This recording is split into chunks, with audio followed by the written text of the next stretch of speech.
Tu v Petržalke, na najväčšom bratislavskom sídlisku, stoja za mnou dve totožné budovy. Jedno základná umelecká škola, ktorá už prešla rekonštrukciou, a je dvojička Centrum voľného času, ktoré je momentálne zatvorené a prednedávnom žila krúžkami. Bratislavský kraj mal dlhé roky obmedzený prístup k eurofondom.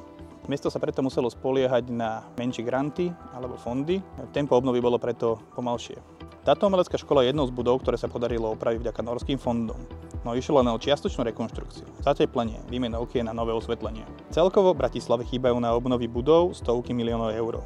Popri výdavkoch na dopravu, sociálne služby či verejné priestory je to suma, ktorú mesto samo neutiahne. Aktuálne sa nachádzame v centre voľného času, ktorý čaká komplexná obnova. Komplexná obnova sa zameria na celkovú obnovu budovy, kde za účelom zefektívnenia jej prevádzky.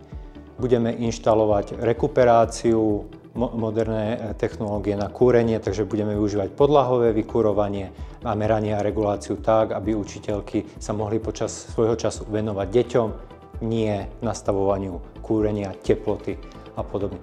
Taktiež na strechu budeme inštalovať fotovoltaickú elektráreň, ktorá bude využívať elektrínu na mieste, tým pádom nebudeme posielať prebytky do siete.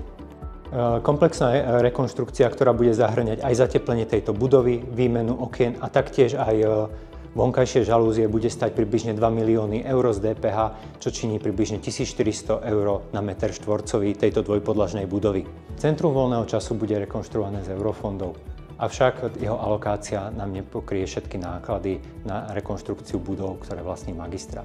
Mesto Bratislava vlastní desiatky až stovky budov, ktoré dlhodobo čakajú na komplexnú alebo čiastkovú rekonštrukciu.